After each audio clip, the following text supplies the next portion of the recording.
Hello friends, welcome to SSC coaching centre. दोस्तों, आज के वीडियो में देखेंगे समय, चाल और दूरी यानी कि टाइम, स्पीड और डिस्टेंस के प्रश्न। तो पूरा वीडियो देखना जरूरी है क्योंकि वो प्रश्न हैं ये जो बार बार परीक्षाओं में आते हैं। आप चाहे ग्रुप डी की तैयारी करें, रेलवे की तैयारी करें, एनटीपीसी की तैयारी करें, तो एएलपी की तैयारी करें, ये आरआरबी की तैयारी करें, ये प्रश्न आएंगे ही। तो इनके बारे में जानना आपको बहुत जरूरी है।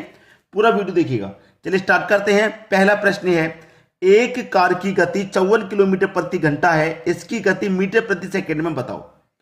देखिए, यहां पे सबसे पहले ये जरूर समझना है हमें कि यहां पे जो यूनिट होती हैं, एक तो किलोमीटर में होती है और एक होती है मीटर में।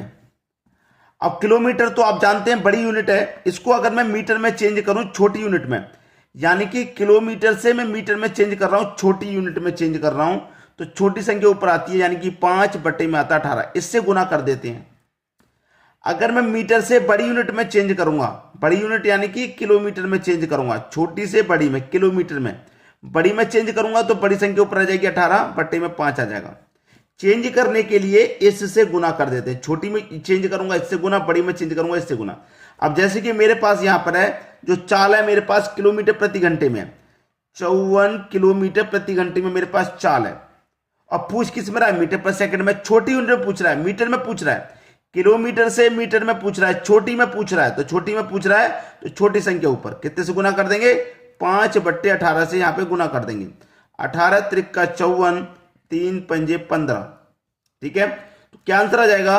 15 मीटर प्रति सेकंड का आंसर आ जाएगा। डी ऑप्शन बिल्कुल सही जवाब। बस आपको ये फंडा जरूर आना चाहिए कि जब मैं यहां पे चेंज करूंगा तो किससे गुना करूंगा। छोटी यूनिट में चेंज करूंगा तो छोटी संख्या ऊपर रख के गुना करूंगा, बड़ी में चेंज करूंगा तो बड़ी संख्या को ऊपर रख के, यानी कि गुना 18 बट्टे 5 से होता है, 5 बट्टे 18 से गुना होता है। बस फर्क इतना है, छोटी में चेंज करें तो 5 ऊपर रखेंगे क्योंकि 5 छोटा होता है 18 से, बड़ी में चेंज करें तो 18 ऊपर रखेंगे क्योंकि बड़ी संख्या 18 होती है। क्लियर सभी को? अब देखेंगे अगला प्रश्न। अगला प्रश्न है, ए और बी 20 किलोमीटर दूरी पर हैं।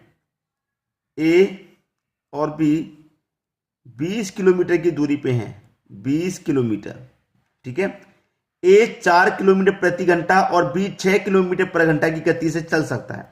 ए 4 किलोमीटर प्रति घंटा और बी 6 किलोमीटर प्रति घंटा की गति से चल सकता है यदि वे प्रातः 7 बजे एक दूसरे की ओर चलना शुरू करते हैं। सुबह के 7 बजे, प्रातः का मतलब है सुबह के 7 बजे, यानी कि 7 AM पर वो चलना शुरू करते हैं। अब देखिए, ये ए है और ये बी है। ए की चाल कितनी है? 4। बी की चाल कितनी है? 6। यानी कि जो ए है वो 1 घंटे में 4 चलेगा, बी 1 घंटे में 6 चलेगा। दोनों मिलकर के 1 घंटे में कितना चल लेंगे? 10 चल लेंगे। लेकिन टोटल दूरी 20 किलोमीटर है, अभी तो 10 किलोमीटर की ही तय हुई है। भाई 20 किलोमीटर जब मिलेंगे तो क्या हो जाएगा? पूरी 20 किलोमीटर कवर हो जाएगी। फिर से दूसरे घंटे में ए 4 चलेगा, बी 6 चलेगा, दोनों मिलकर के कितना चल लेंगे? 10 चल लेंगे।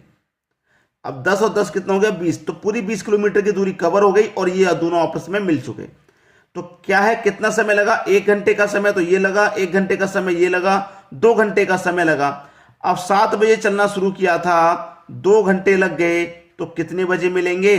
9 AM पर मिलेंगे। कितने बजे? 9 बजे मिलेंगे, 9 AM पर। यानी कि सी ऑप्शन क्या है? आपके प्रश्न का बिल्कुल सही जवाब है। समझ में आ गया? अब देखेंगे अगला सवाल। अगला प्रश्न है, ए बी से दोगुनी गति से दौड़ता है तथा बी सी से तिगुनी गति से दौड़ता है।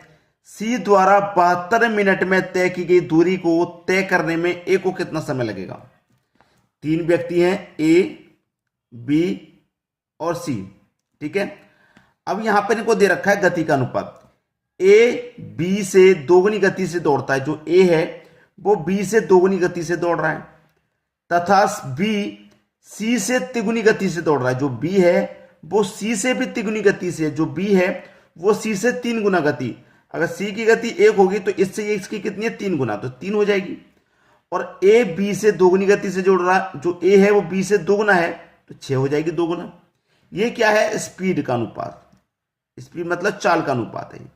और चाल का जस्ट अपोजिट होता है समय का अनुपात, यानी कि टाइम का अनुपात। जस्ट अपोजिट कैसे निकालेंगे? जैसे मैं ए का निकालूंगा तो ए को छिपा लूंगा, इन दोनों का गुना करूंगा तो 3 एकम 3 हो जाएगा। अब बी का निकालूंगा तो बी को छिपा लूंगा, इन दोनों का गुना करूंगा तो 6 एकम 6। अब सी का निकालूंगा, सी को छिपा लूंगा, इनका गुना करूंगा, 6 त्रिक 18। ठीक है, ये इनका टाइम का अनुपात हो गया। हमसे कहा गया है कि जो सी है वो 72 मिनट में दूरी को तय कर रहा है। सी अनुपात में कितना तय कर रहा है भैया? चलिए मैं यहां पर पहले इसको सेट कर लेता हूं कटा के। 3 एकम 3, 3 दूने का 6, 3 एकम 3, 3 3 छिंग 18। ये अब यहां पे मैंने कटा के सेट कर लिया। टाइम का जो अनुपात है 1 2 6 है। अब यहां पे देख लीजिए, सी द्वारा 72 मिनट में तय की गई दूरी को तय करने में ए को कितना समय लगेगा। देखिए टाइम कितना है, अनुपात में टाइम सी का कितना है 6 है, और रियल में टाइम कितना है 72 है। तो 6 की वैल्यू 72 के बराबर, तो 1 की वैल्यू 12 के बराबर, 1 की वैल्यू 12 के बराबर हो गई। ए कितना समय लेगा? ए का जो समय है भाई, ए का जो समय है कितना समय है 1, तो 12 एकम 12 का समय लेगा ए। बस खत्म हो गया भाई प्रश्न। 12 मिनट का समय लेगा ए, बस यही खत्म है। अब देखेंगे हम अगला प्रश्न। अगला प्रश्न है, एक व्यक्ति एक यात्रा में पहले 200 किलोमीटर की दूरी 50 किलोमीटर पर घंटे की गति से तथा अगले 200 किलोमीटर की दूरी को 70 किलोमीटर पर घंटे की गति से तय करता है। 400 किलोमीटर की यात्रा में उसकी औसत चाल क्या है? आपसे पूछ रहा है भैया औसत चाल। ठीक है, औसत चाल, औसत चाल बराबर क्या होता है? 2xy बटे में होता है xy। ठीक है, अब देखिए यहां से लेके यहां तक की कोई दूरी है, दूरी कितनी है? ये 200 किलोमीटर की। इस 200 किलोमीटर की दूरी को उसने क्या किया है? पहले तो 50 की चाल से तय किया है, 50 की चाल से तय किया, फिर बाद में कितने की चाल से तय किया? वही 200 किलोमीटर 70 की चाल से तय किया। एक बार गया 50 की चाल से, एक बार आया। भाई 200 किलोमीटर की दूरी पहले 200 तय कर ली, फिर 200 तय कर ली अलग अलग चाल से। पहले वाली चाल एक्स, बाद वाली चाल वाई होती है। बस एक बार गया था, एक बार आया था, एक ही दूरी को 2 बार तय किया, इसीलिए यहां पे 2 आ जाता है। 2x कितना भैया 50, y कितना है 70, बटे में दोनों को जोड़ देते हैं x plus y. X plus y कर दो भैया 50 और 70 120। ठीक है, अब देखिए 2 गुने 50, यहां पे कटा के देख लेते हैं। चलिए मैं यहां पे कटा लूंगा, 0 से 0 कटा दूं, 2 से 12 कटा दूं 6 बार में। ठीक है, ये हो जाएगा 50 को गुना 7 से कर दो, 7 पंजे 35, 35 और 1 ही 0 डिवाइड बाई 6, 6 से कटाऊंगा 6 पंजे 30, 6 पंजे 30, 5 बचेगा नहीं जाएगा, 0 लगा देंगे 48, 6 अट्ठे 48, 58 देखिए किस ऑप्शन में है? एक ही ऑप्शन में, ये रहा। तो डी ऑप्शन क्या हो जाएगा? आपके प्रश्न का बिल्कुल सही जवाब। आंसर आपको मिल गया। अब देखेंगे अगला प्रश्न। अगला प्रश्न है, एक सिपाही एक चोर का पीछा करता है जो इससे 200 मीटर आगे है। यदि सिपाही और चोर 8 किलोमीटर तथा 7 किलोमीटर पर घंटे की चाल से चले तो सिपाही चोर को पकड़ने में कितना समय लगेगा? भाई ये प्रश्न मैं आपको होमवर्क के लिए देता हूं, ये प्रश्न मैं दूंगा आपके होमवर्क के लिए। मुश्किल प्रश्न बिल्कुल भी नहीं है, मुश्किल प्रश्न बिल्कुल भी नहीं है भैया। देखिए ये हो गया आपका सिपाही, थोड़ा सा समझा देता हूं। सिपाही, ये हो गया चोर। जो चोर है वो सिपाही के आगे आगे भाग रहा है। इन दोनों के जो बीच की दूरी है वो 200 मीटर है। भाई 200 मीटर आगे है चोर सिपाही से।